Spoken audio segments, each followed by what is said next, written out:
Buenas tardes, Pata.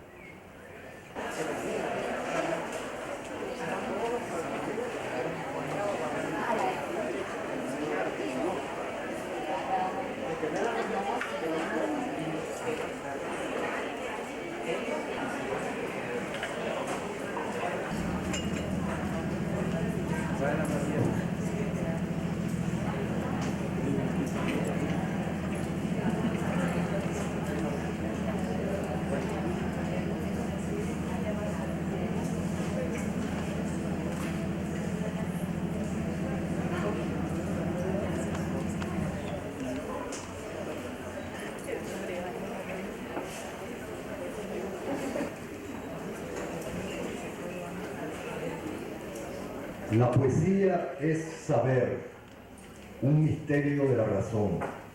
Sí, verdaderamente de la razón. El sol negro del hombre interior. Ivonne de Laval, Poesía y Conocimiento. Una vez más, la Universidad Nacional Autónoma de Nicaragua se honra con la presencia del poeta Carlos Martínez Rivas y con la participación de ustedes en esta serie de cursos magistrales desde la Cátedra Carlos Martínez Rivas. El tema de hoy será una recapitulación de la primera parte desarrollada por el poeta y una lectura de textos inéditos de Carlos Martínez Rivas. Amigas, amigos, fieles, heroicos, habituales a la cátedra,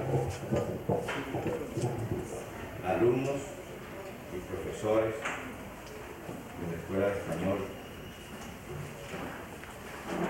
buenas tardes.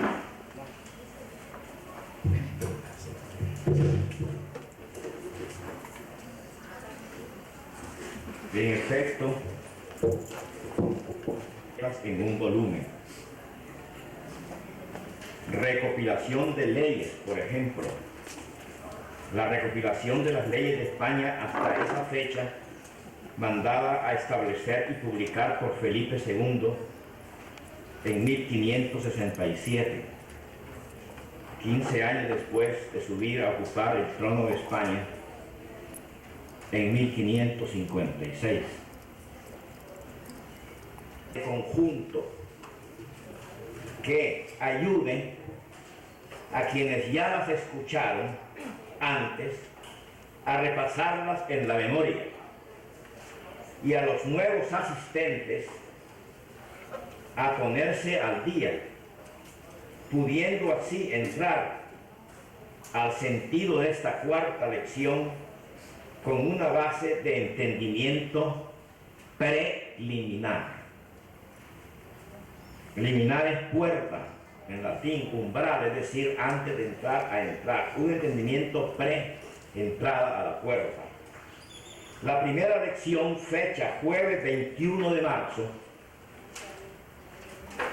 los más fieles asistentes a esta cátedra lo recordarán, fue afectada con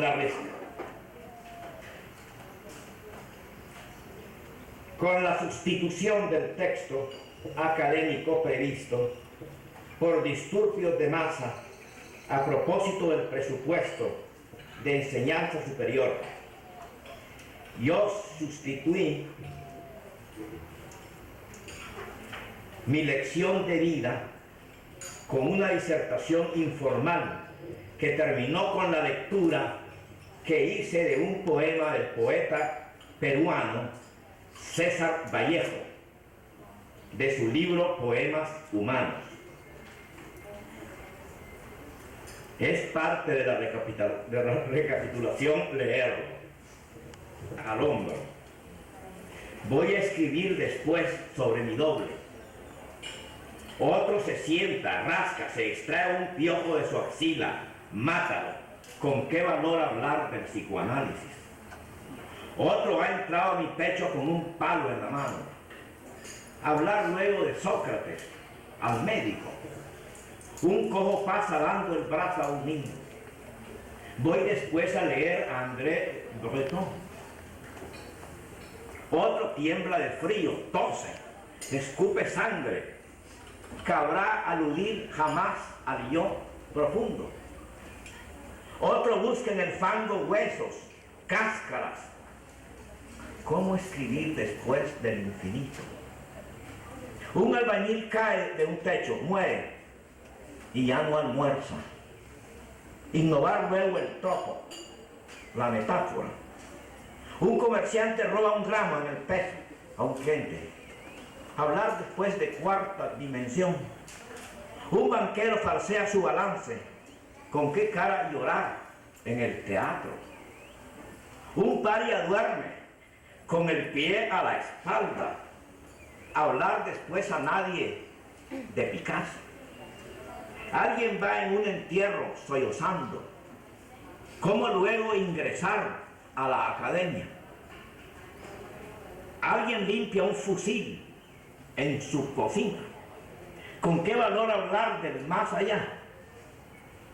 Alguien pasa contando con sus dedos. ¿Cómo hablar del no yo sin dar un grito? Este es el poema. En esa ocasión, este poema interpretaba con mayor elocuencia que cualquier palabras mías mis sentimientos provocados por una situación desagradable que hoy, desde ayer, se repite en las revueltas populares que ha desatado la derogación de las leyes 85, 86 son, ¿no? 85 y 86, y que puedo parodiar así. Hordas queman automóviles, bombardean casas, hieren con armas de fuego a diputados, se toman alcaldías y radiodifusoras. Dirigentes que encabezan estas turbas amenazan con actos más subversivos aún que los anteriores. Voy a hablarles yo hoy de Rainer Maria Rilke y leerles mi poema de adolescencia, Una rosa para la niña que volvió por su muerte. Pero a pesar de mi estado de ánimo y de que, como en aquella ocasión, el jueves 21 de marzo, yo pensé que a última hora se me comunicaría un aplazo de esta lección para esa fecha, para otra fecha menos convulsa, hoy asientos se han llenado. Entonces, alumnos y profesores de la Escuela de Español, fieles, heroicos asistentes, habituales amigos, amigas, respetable auditorio, en fecha jueves 18 de abril, impartí mi segunda lección, comprendida en el programa general dentro de tema Vistazo a la poesía contemporánea en lengua española. A, España. B, Sudamérica. C, Centroamérica. Poesía contemporánea en lengua española. Durante la década que hemos insistido en denominar como un leitmotiv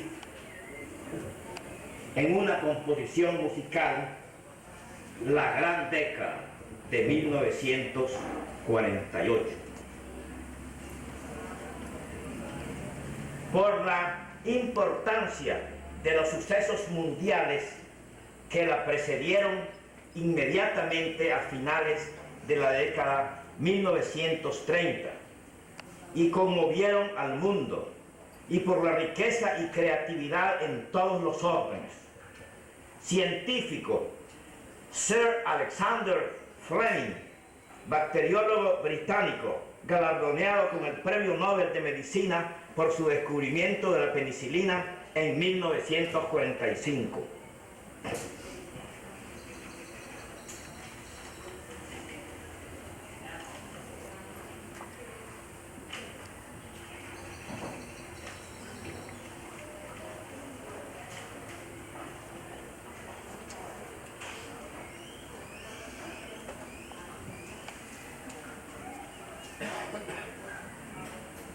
Declaración de guerra de parte de Gran Bretaña y Francia a Alemania, y el sorpresivo ataque por bombardeo aéreo de Japón a la base norteamericana en el Hawái, el 7 de diciembre de 1941, con la consecuencia de la entrada de Estados Unidos como contendiente en la Segunda Guerra Mundial, y con Estados Unidos, todas las naciones hispanoamericanas que se solidarizaron con los llamados aliados en contra del llamado eje. 2 años más tarde, exactamente el 6 de agosto de 1945, Estados Unidos lanza la primera bomba atómica sobre Hiroshima, localidad de Honshu en el Japón. Y conteniendo todo el poema, solamente 4 palabras. Se imagina uno al joven poeta Carlos Luis Sáenz en San José de Costa Rica y sufriendo dejarlo en manos de Vera Yamuni, quien me lo pedía prestado, solo por unos días, me dijo. Y luego un poeta salvadoreño buenísimo, Serafín Quiteño, Paraíso de niños. Corazón nocturno, voz que venía en círculos celestes, empujando mi canto desde antes que naciera. De harina eran sus manos, de pan tibio, fácil para los huérfanos y para los mendigos. Eran de cal blanca de amor, de cal tranquila, pegada sobre el frío de los cuartos de hospicio. Bajo las bugambilias de su gracia, giraba el mundo azul como una peonza de alegría. Repertorio americano.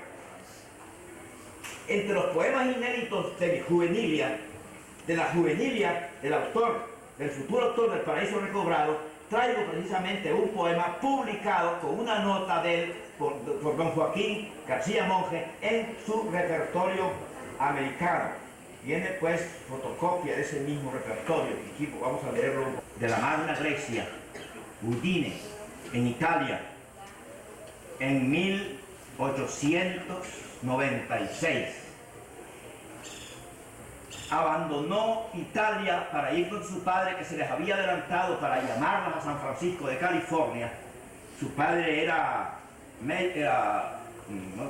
albañil, y fue llamando poco a poco, llamó a ella, que era la mayor, llamó después a Yolanda, que le seguía, y así, y entonces ella, por su belleza exótica, pues atrajo la mirada de uno de los padres de la fotografía moderna. Yo no pensaba en realidad, por eso no estoy leyendo, no pensaba yo hablar largamente de Tina Modotti como fotógrafa y de sus antecedentes, y menos del gran maestro de ella, que fue, ahora tendría como 100 años, tanto ella como él, ella como 90, pero es el gran fotógrafo que voy a mencionar en honor de una gran fotógrafa nicaragüense que se ha dignado honrarme pues con su presencia. Él es Edward Weston. Este Edward Weston encontró a Tina Modotti. Se apartó del cine, ella hizo como Starlet algunas películas, atraída por los directores que nunca la dejaron pasar de ser siempre una exótica italiana con un cuchillo entre los dientes y los ojos desorbitados. Eso era lo que pensaban ellos que debía ser el typecasting que llaman, ¿no? Ser el tipo de ella. Entonces Tina Modotti era también una gran revolucionaria. Viajó a Rusia, a Alemania, estuvo ahí en 1931, regresó luego a México y aquí vamos a continuar sobre ella. Murió en México una noche después de una cena con sus amigos, que fue en realidad exactamente cuando yo publiqué estos poemas y don Joaquín me mandó una nota, que ya sabía él que yo admiraba mucho a Tina Modotti. Crecer la rosa de ayer, la rosa de ayer, la última rosa, descansa dulcemente, hermana. Y algo dice del cuerpo de ella, porque parece ser, ella fue adorada por muchos grandes mexicanos. Le tocó a ella la temporada de 1900, ella estuvo en México desde 1921 a 26, que luego se marchó para Rusia, para España. Socorrió a los niños españoles con una heroicidad, una profundidad de corazón extraordinaria. Nosotros la adoramos en San José de Costa Rica. Formar tu férrea, tu frágil estructura. Muy bello el poema era. Eran estrofas sáficas radónicas con los 3 versos del decasílabo y el pentasílabo.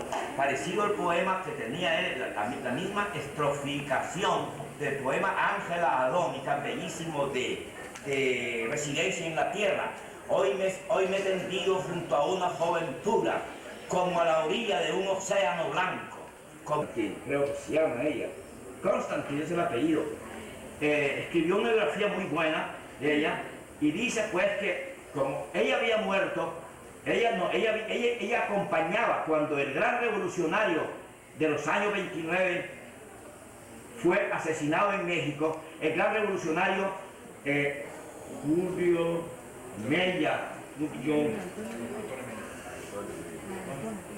Antonio Mella. Iba con ella porque ella tuvo muchos sucesivos amantes.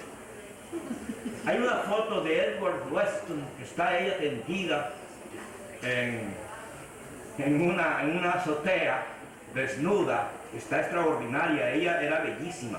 Y está también como modelo en un mural de Diego Rivera en México, que claro, yo he estado muchas veces en México y iba en carrera a mirarla, que está repartida, claro, fetales, germinales, ¿verdad? Y en todos los cuerpos es el divino cuerpo de Tina Modotti. Ahora bien, de los 3 grandes, Pablo Neruda es no por esto menos grande, el más convencional y literariamente hablando. Tendrá en sus venas, tendrían que amarrarse nuestras vidas. Por esas manos, hijas de tus manos, tendrían que matar las manos mías.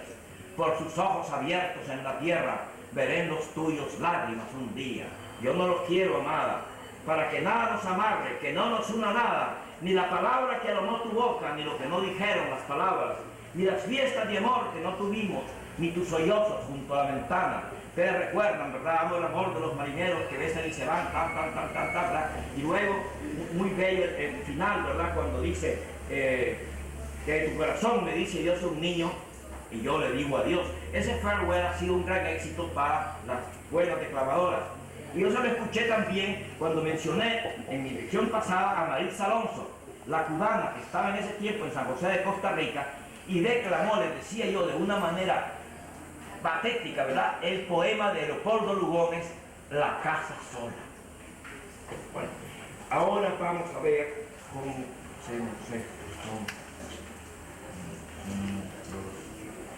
porque fueron los que nos orientaron estéticamente. Y un poeta, vamos a limitarnos, cualquier artista, pero vamos a limitarnos al poeta, al escritor en lenguaje, ya sea novelista o dramaturgo. Un poeta que no tiene orientación estética está perdido, porque ni siquiera tiene capacidad discriminativa para saber qué bueno es de él y qué es malo de él. Y así se encuentra uno en el camino de su vida.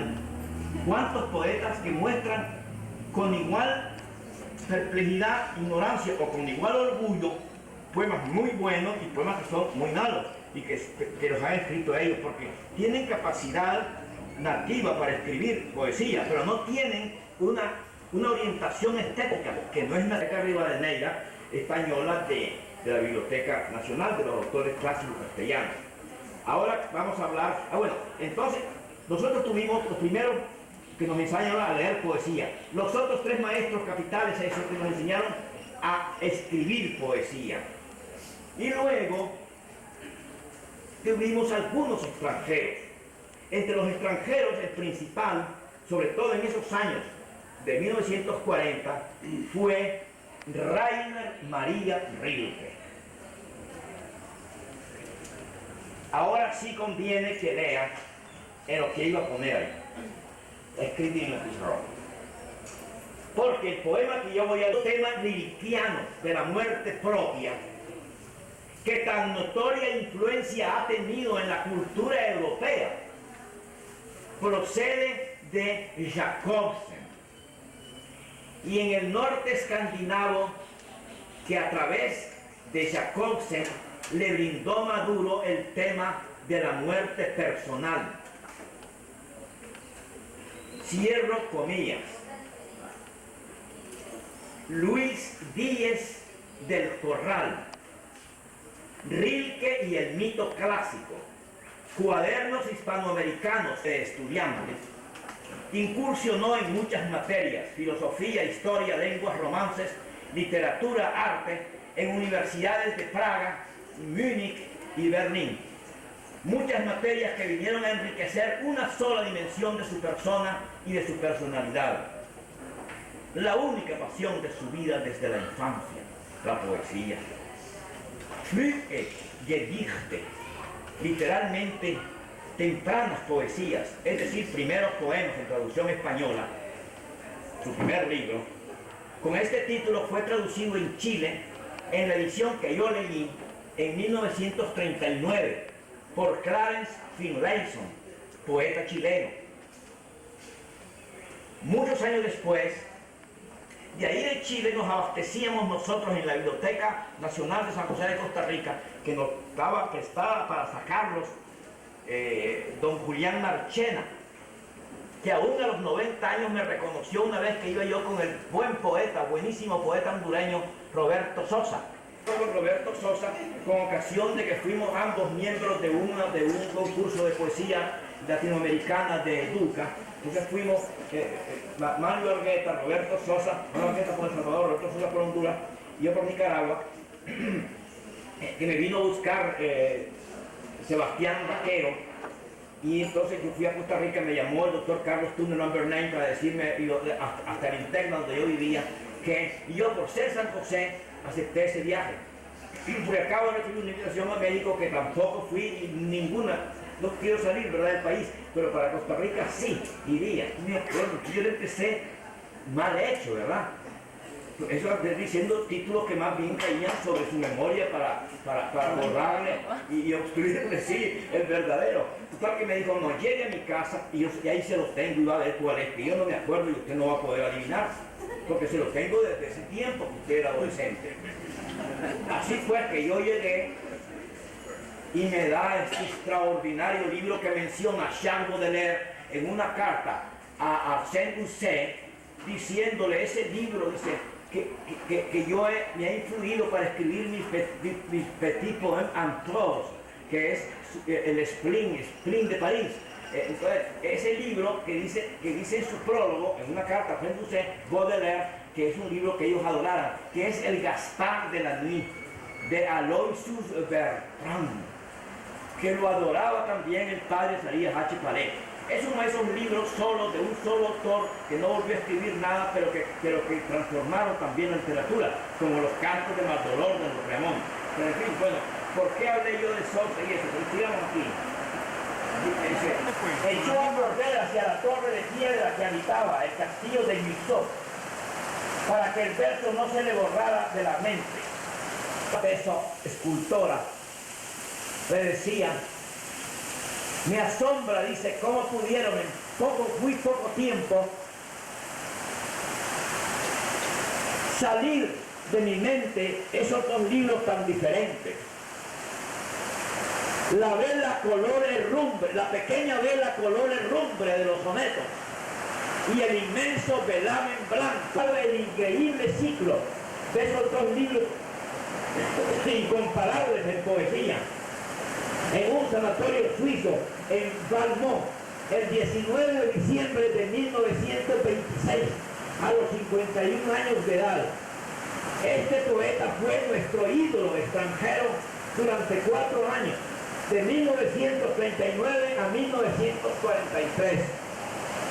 Fue Rainer Maria Rilke quien nos transmitió la idea poética tan fecunda en la poesía, como he leído este fragmento de Díez del Corral, en la poesía europea y de habla española en particular de la muerte propia. Idea que a su vez había tomado él, Rilke, del gran escritor superior al mismo Rilke en sus novelas, el danés Señor, da a cada cual su propia muerte. El morir que de cada vida brota, de que tenía amor, exigencia y sentido.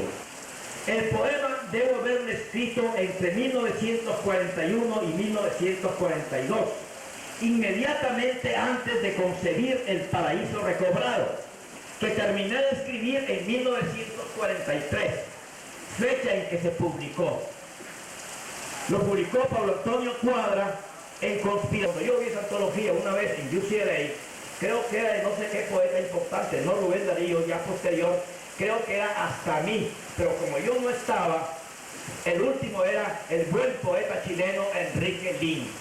Bueno, entonces voy a leerles ese poema, Una rosa para la niña que volvió por su muerte, pero precedido para que ustedes vean el progreso, precedido por un poema escrito en tercetos ortodoxos, en decasílabos, consonantes, de rima consonante y con la alternación clásica que usa, por ejemplo, Dante en la Divina Comedia.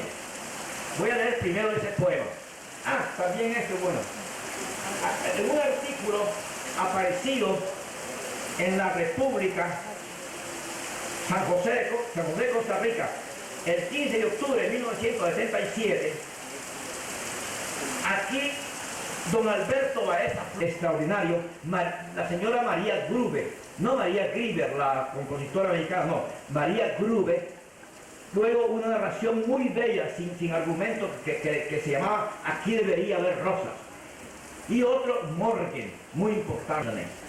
Esto es mío, y dice San José de Costa Rica 1971, pero yo le había puesto St. Peter Jacobsen, Copenhagen, Dinamarca, 1880. Dice, como a la medianoche le volvió la fiebre y sudaba copiosamente. Empezó a delirar. Hablaba de un yelmo y una armadura y que quería morir de pie, incorporándose sobre la almohada. Por fin, al alba, se dejó caer el espada y se rindió a la muerte, a la difícil muerte. Fijan, esto es difícil. Después le voy a hacer unas observaciones que tengo en el poema publicado en el Profesor Americano, no